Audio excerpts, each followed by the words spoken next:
6 दिसंबर दिन बुधवार को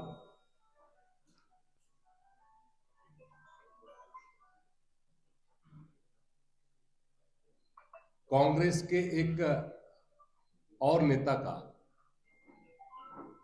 चेहरा उजागर हुआ है। राज्यसभा के सांसद श्री धीरज साहू, जिसके निवास पर विपराध संपत्ति पाई गई है और जो अभी तक जो उसमें रकम मिली है वो लगभग 200 करोड़ की तो जब्ती हो गई है। वहां पर मशीन जो लगाई गई थी वो मशीन भी खराब हो गई, इतनी रकम वहां पर पाई गई। और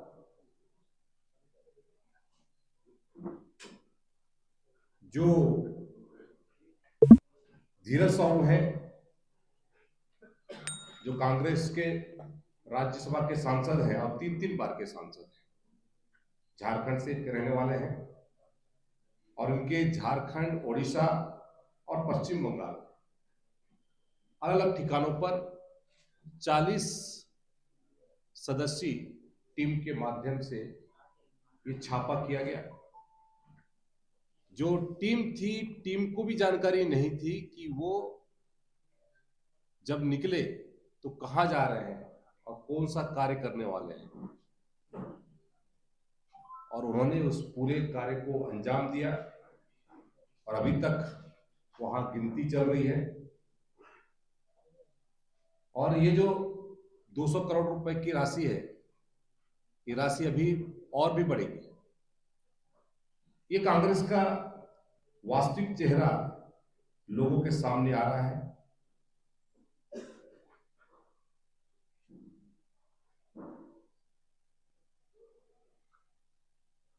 एक तरफ तो जो कांग्रेस का जो गठबंधन है, जिसको हम लोग घमंडिया गठबंधन कहते हैं, वहां पर भ्रष्टाचार, कमीशन, लूट खसोट, दलाली की गारंटी है। वहीं दूसरी ओर देश के यशस्वी प्रधानमंत्री जी के नरेंद्र मोदी जी की गारंटी है, जो भ्रष्टाचार को जड़ से खत्म करने की ओर अग्रसर है। और ये जो पैसा है, ये जनता की गाड़ी कमाई को लूटने का कहते हैं माध्यम।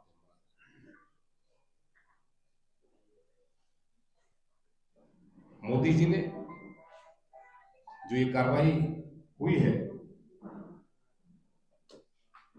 इसमें जो बेईमान लोग हैं उनसे पाई पाई वसूलने की ये गारंटी इस बात को साबित करती है।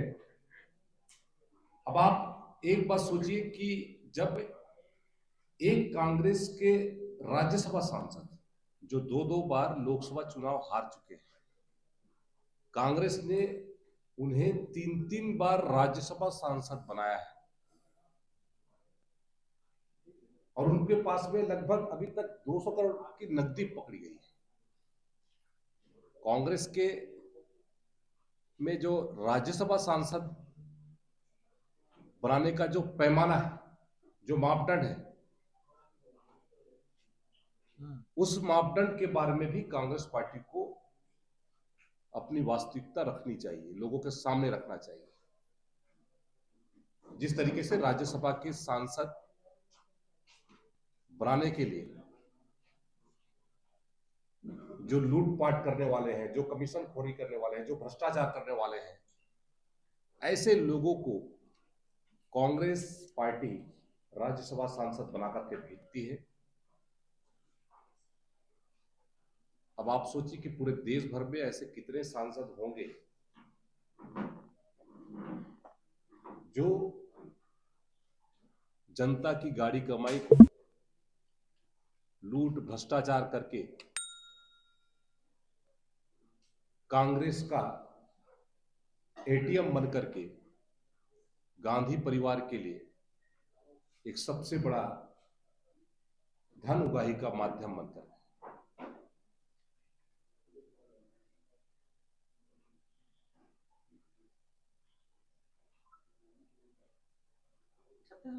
और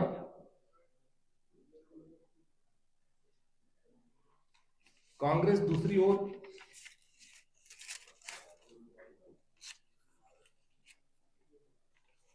बड़ी बड़ी बातें करती है। क्या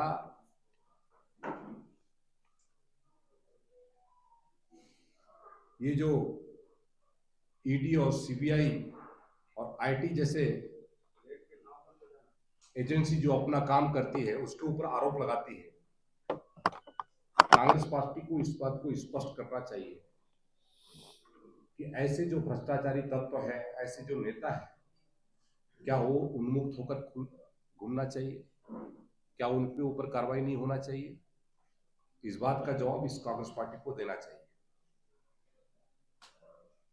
और ऐसे घोटालों और भ्रष्टाचार के जो सेंटर है, यदि हम उसका नाम बदल करके गांधी करप्शन सेंटर रखें तो ये गलत नहीं होगा, क्योंकि ऐसे कामों की ट्रेनिंग गांधी परिवार के माध्यम से ही दी जा सकती है। गांधी परिवार ने जिस तरीके से अपने सांसदों, अपने नुमाइंदों के माध्यम से इस देश को लूटने का काम किया है और लूट करके केवल अपनी जेब भरने का काम किया है, ये बहुत ही शर्मनाक है। ये पूरा पैसा गांधी परिवार के तिजोरी तक जाता है, जो देश की जनता की गाड़ी कमाई है,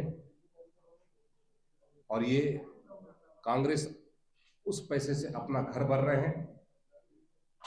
और ऐसे मामले को लेकर के सोनिया गांधी, मल्लिकार्जुन खड़गे, राहुल गांधी चुप्पी साध करके बैठे हैं, मुंह में दही जमा करके बैठे हैं, एक शब्द उनके मुंह से नहीं निकला।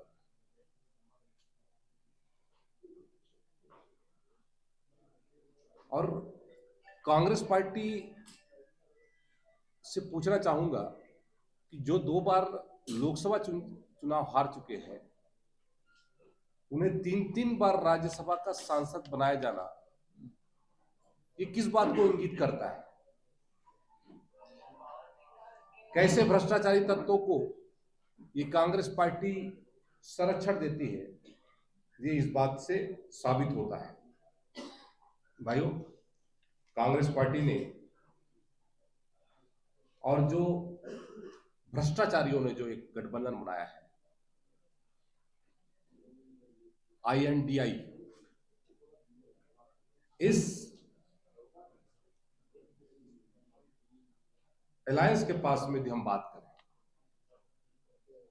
तो बेंगलोर में कांग्रेस नेता के रिश्तेदार के घर में 42 करोड़ रुपए कैश मिला। यूपी विधानसभा चुनाव के दौरान IT रेड में पीयूष जैन के यहां पर 200 करोड़ रुपए कैश प्राप्त हुआ। जुलाई 2022 में ममता बनर्जी के मंत्री पार्थ चटर्जी के ठिकाने पर 50 करोड़ कैश और करोड़ों के सोने प्राप्त हुए। 142 करोड़ रुपए के चेन्नई में आयकर विभाग की छापामारी के दौरान जब्त किए। जून 2022 में सत्येंद्र जैन के ठिकानों से ईडी को मिला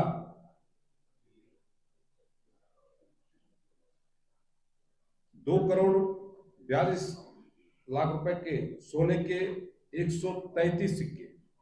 झारखंड में मई 2022 में ईडी के छापेमारी में अधिकारियों के घर में 20 करोड़ से अधिक कैश बरामद हुए। कानपुर के में आयकर के छापे में बंद हो चुके 500,000 के 95 करोड़ रुपए के बरामद हुई। झारखंड में इंडी सरकार में मनरेगा में 550 करोड़ रुपए, कोयला आवंटन घोटाला, अवैध खनन में 1500 करोड़ का, और ग्रामीण विकास निधि में 1500 करोड़, भूमि घोटाला में 3000 करोड़ घोटाला, शराब में 1500 करोड़ घोटाला सहित कई मामले सामने आए। कांग्रेस के इस नेता के माध्यम से फिर से एक बार कांग्रेस का वास्तविक चेहरा लोगों के समझ में आ चुका है। छत्तीसगढ़ में भी भूपेश बघेल जी और उनके संरक्षण में जो चल रहा था, पूरा यहां पर जो सिंडिकेट चल रहा था,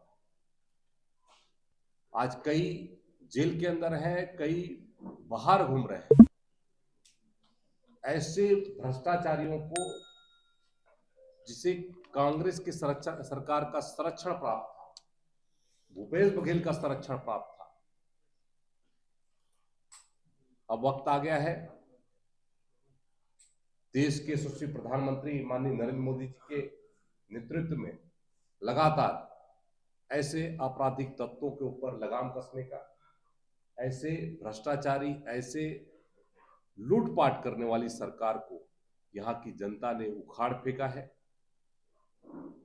और जो दोषी आज जेल के अंदर है, कहीं ना कहीं से भूपेश बघेल की जो सोच रही है वो भी हमारे छत्तीसगढ़ को लूटने की सोच रही है, चाहे वो कोयला घोटाला हो, चाहे शराब घोटाला हो, चाहे यहाँ पर जंगल वन घोटाला हो, अनेक घोटाले, रेत माफिया, शराब माफिया, कई तरह के माफिया यहाँ पर चल रहे हैं।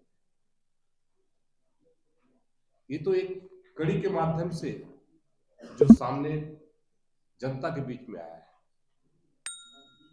भविष्य में छत्तीसगढ़ में भी ऐसे कांग्रेस के नेता जिन्होंने छत्तीसगढ़ को लूटने का काम किया है, वो भी जनता के समझ में ऐसे ही सामने आएंगे। जिनका आप जिक्र कर रहे हैं, इनका कोई छत्तीसगढ़ कनेक्शन भी है क्या? जी, जिनका आप जिक्र कर रहे हैं, इनका कोई छत्तीसगढ़ कनेक्शन भी है क्या? देखिए, जो कांग्रेस पार्टी की नियत है, कांग्रेस पार्टी ने पहले भी यहाँ पर बड़ी बड़ी बातें कही थी, छत्तीसगढ़ियावाद के नाम से बहुत बड़ी बड़ी बात कही, और उसके बाद यहाँ पर 3-3 राज्यसभा के सांसद बनाए। तो मैं पूछना चाहता हूँ भूपेश बघेल जी से और उनकी पार्टी से कि जो यहाँ पर 3-3 राज्यसभा सांसद बनाए गए, क्या उनका भी पैमाना यही था क्या? इस बात को कांग्रेस पार्टी को बताना चाहिए।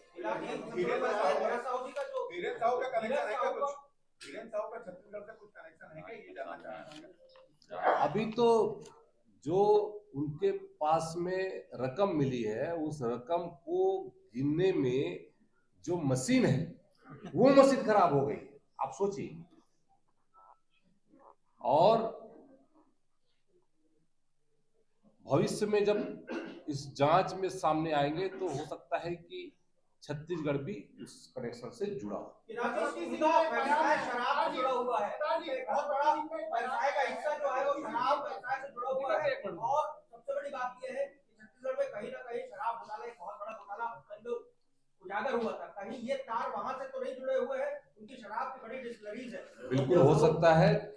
और कांग्रेस की सरकार ने जिस तरीके से शराब माफिया को संरक्षण दिया, गांव-गांव तक, गली मोहल्ले तक शराब व्यवसायियों को बढ़ावा दिया, वो इस बात को साबित करता है कि वो किस तरीके से पूरे प्रदेश को शराब के नशे में झोंकना चाहते हैं। एक बयान आया है बृहस्पति सिंह का, वो कह रहे हैं कि टीएस सिंहदेव की वजह से हम हार गए। इसके अंदर आज उन्होंने ये तक कह दिया कि शैलजा जी आती थी, उनको हीरो बनाने में लगी थी। दूसरा बयान विनय जायसवाल का है कि जो चंदन यादव थे उन्होंने 7 लाख रुपए दिए। ये कांग्रेस में चल क्या रहा है?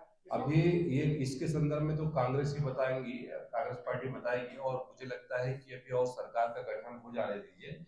6 महीने के बाद बहुत सारे और कांग्रेस पार्टी के बयान आएंगे, फिर एक साथ हम उनके बयान पे चर्चा करेंगे।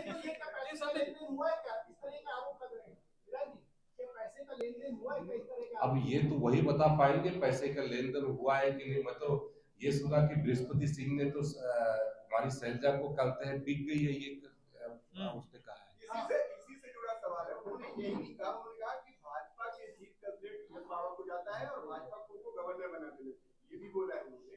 अब मेरा सवाल ये है कि प्रदेश में आदिवासी मुख्यमंत्री की मांग उठती रही है, क्या इस बार आदिवासी मुख्यमंत्री का चेहरा होगा छत्तीसगढ़? देखिए, आने वाले समय में जल्द से जल्द छत्तीसगढ़ को मुख्यमंत्री मिलेगा और छत्तीसगढ़ में भारतीय जनता पार्टी की सरकार बनी है। भारतीय जनता पार्टी की हमारे लाखों कार्यकर्ताओं ने जी तोड़ मेहनत करके भारतीय जनता पार्टी को विजय से दिलाया।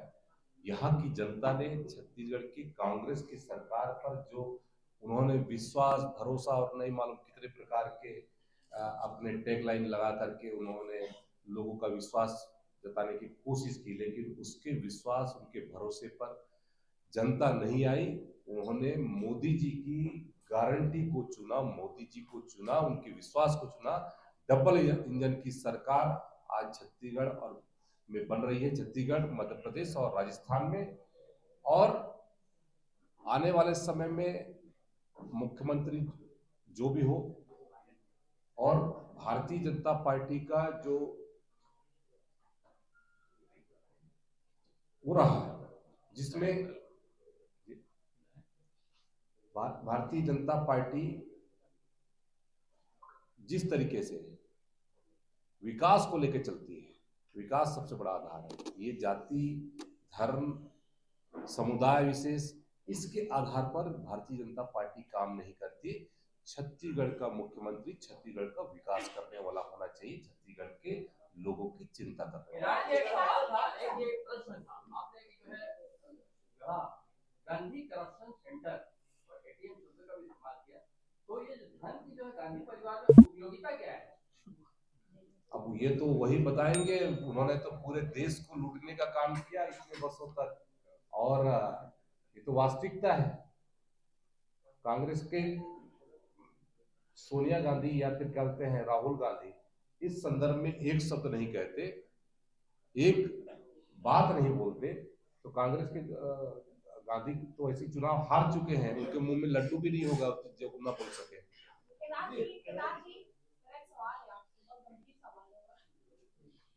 अभी तक ऐसी सूचनाएं आ रही थी आपको कि रायपुर लेकर कुछ विशिष्ट कैदियों को बस दिखाई दे रही थी, तो क्या बीजेपी सरकार बनने के बाद एक बार रायपुर जैसा दौरा करेंगे आप लोग, या कोई दिशा निर्देश जारी करेंगे? नहीं, उसके लिए हमको सरकार को जेल का दौरा करने की आवश्यकता नहीं है। जो भी होगा सख्त से सख्त होगा, कांग्रेस पार्टी की तरह नहीं जो ऐसे तत्वों को संरक्षण